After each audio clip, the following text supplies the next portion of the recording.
আজকে আমি ভাজা পুলি তৈরি করব চালের ময়দা আর একটু আটা দিয়ে খামির করছি যাতে পিঠাটা সুন্দর নরম হবে এবং খেতে খুব সুস্বাদু হবে।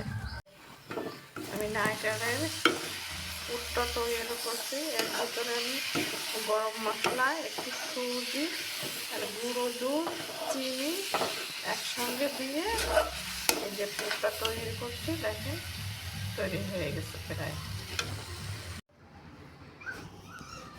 রুটিটা আমি এরকম একটু মোটা করে এবার একটা গ্লাসের মাধ্যমে দেখেন গোল গোল করে কেটে নেব।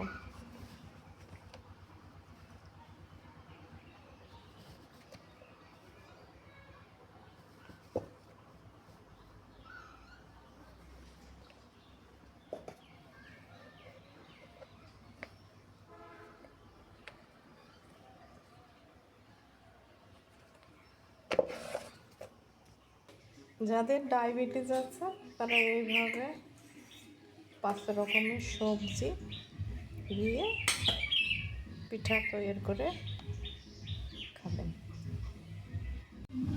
আমার ভাজা পিঠা রেডি।